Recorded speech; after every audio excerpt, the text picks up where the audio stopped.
ሰላም ጤና ይስጥልኝ። ዛሬ በመላው ሀገሪቱ በተለይም በአዲስ አበባ ከተማ እያደገ የመጣውና የብዙዎችን ሕይወት በቀጥታ እየነካ ያለውን አዲስ ጉዳይ ይዘን ቀርበናል። አዲሱ የመኖሪያ ቤት ኪራይና ቁጥጥር አስተዳደር አዋጅ። ይህ አዋጅ ከወጣ ጀምሮ አከራዮች ዋጋ መጨመር አይችሉም፣ ተከራዮች መብት አላቸው፣ ደላሎች ላይ ደግሞ ገደብ ተጥሏል እየተባሉ ብዙ እያነጋገረ ነው። ለመሆኑ አዋጁ በትክክል ምን ይላል? በአከራይና ተከራይ መካከል ያለውን ግንኙነት እንዴት ይለውጠዋል? ጥቅሙና ጉዳቱስ ምንድን ነው? በሚቀጥሉት 6 እና 7 ደቂቃዎች ሁሉንም ነገር ፍንትው አድርገን እንመለከታለን። አብራችሁን ቆዩ።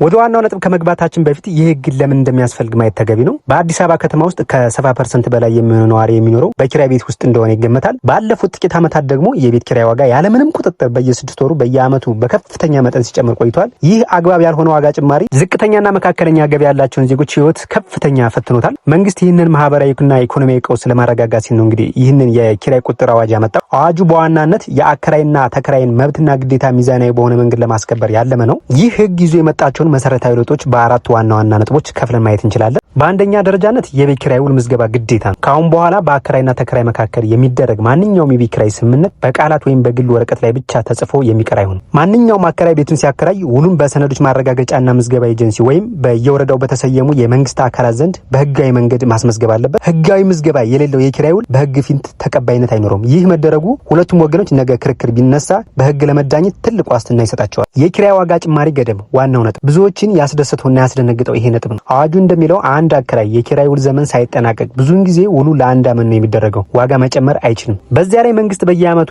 በየተወሰነ ጊዜ የሚጨመረውን የዋጋ ጣሪያ ያጠና ተብሏል። አዋጁ ከወጣበት ጊዜ ጀምሮ ለተወሰኑ ወራት ወይም ዓመታት ደግሞ ያለምንም ምክንያት ዋጋ መጨመር በፍጹም የተከለከለ ነው። ሌላኛው ተከራይን ያለበቂ ምክንያት ማፈናቀሉ መከልከሉ ነው። ቀደም ሲል አከራዮች ዋጋ ካልጨመርክ ውጣልኝ ወይም ዘመዶቼ ሊገቡበት ነው በሚሉ ምክንያቶች ተከራዮችን በአጭር ቀናት ማስጠንቀቂያ ያባረሩ ነበር። አዲሱ አዋጅ ግን ተከራዮችን ከዚህ አገልግሎት ይጠብቃል። አንድን ተከራይ ከቤት ለማስወጣት አከራዩ በቂና በህግ የተደገፈ ምክንያት ሊኖረው ይገባል። ለምሳሌ ተከራዩ ኪራይ ሳይከፍል ሲቀር፣ ቤቱን ለሌላ ተግባር ሲጠቀምበት፣ ወይም ቤቱ ፈርሶ ሊሰራ ሲል ብቻ።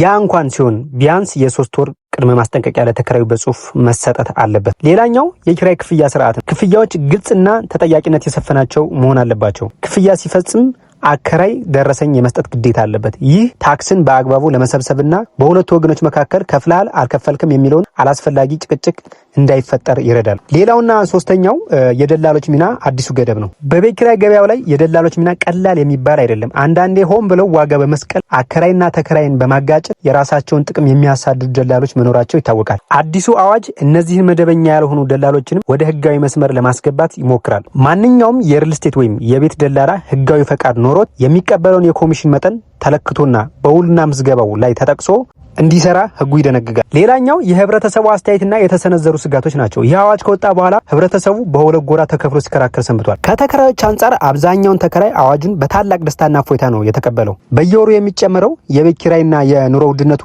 አከርካሪያችንን ሰብሮት ነበር። አሁን ግን ህጋዊ ከለላ አገኘን ይላሉ። ሌላኛው ደግሞ ከአከራዮች አንጻር ነው። በአንጻሩ አንዳንዶቹ አከራዮች ቅሬታቸውና ስጋታቸውን ገልጸዋል። እኛም የምንኖረው በዚሁ ቤት ኪራይ ነው።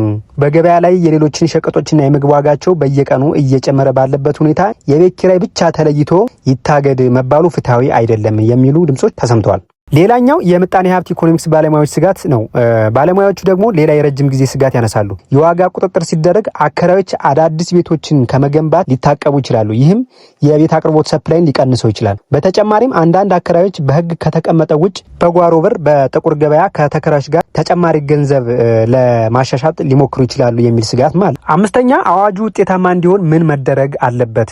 እንግዲህ እንደ ማጠቃለያ የማንኛውም ህግ ጥንካሬ የሚለካው በተግባር ላይ ሲሆን አዲሱ የመኖሪያ ኪራይ አዋጅ የወረቀት ህግ ብቻ ሆኖ እንዳይቀር የመንግስት አስፈጻሚ አካላት በተለይም የየወረዳውና የየክፍለ ከተማ መዋቅሮች በቁርጠኝነት መስራት አለባቸው። በተለይም ቅሬታዎችንና ክርክሮችን በፍጥነት የሚፈቱ የዳኝነት ወይም ግልግል ኮሚቴዎች በየአካባቢው በንቃት መስራት ይኖርባቸዋል። በአጠቃላይ አዋጁ በአሁኑ ወቅት በከተማ ያለውን ከፍተኛ የኑሮ ውድነትን ጫና ለመቀነስ የተወሰደው ትልቅ እርምጃ ነው።